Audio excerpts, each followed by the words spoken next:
પંચમહાલમાં તાલુકા કક્ષાએ પીએમ કિસાન ઉત્સવ દિવસ અને કૃષિ મેળા યોજાયા. પંચમહાલ જિલ્લામાં પીએમ કિસાન સન્માન નિધિ યોજના હેઠળ તાલુકા કક્ષાએ પીએમ કિસાન ઉત્સવ દિવસ અને કૃષિ મેળાઓનું આયોજન કરવામાં આવ્યું. જિલ્લામાં અત્યાર સુધી 2 લાખથી વધુ ખેડૂતો નોંધાયેલા છે અને 21 હપ્તામાં ₹81,931.92 લાખ સહાય સીધી ખેડૂતોના ખાતામાં જમા થઈ છે.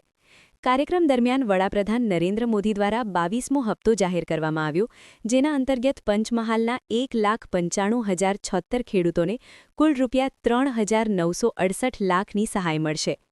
જિલ્લામાં 2025-26 દરમિયાન વિવિધ કૃષિ યોજનાઓ હેઠળ ટ્રેક્ટર સહાય, પાક સંગ્રહ ગોડાઉન અને તાર ફેન્સિંગ જેવી યોજનાઓ માટે કરોડો રૂપિયાની સહાય આપવામાં આવી છે. ઉપરાંત સ્માર્ટફોન, સોલર પાવર યુનિટ અને ખેતીના સાધનો માટે પણ સહાય આપવામાં આવી. NMEO યોજના હેઠળ 1500થી વધુ ખેડૂતોને સોયાબીન અને દિવેલાના બિયારણનું વિતરણ કરવામાં આવ્યું અને પોષક તત્વોથી ભરપૂર મિલેટ પાકોના મહત્વ વિશે માર્ગદર્શન આપવામાં આવ્યું.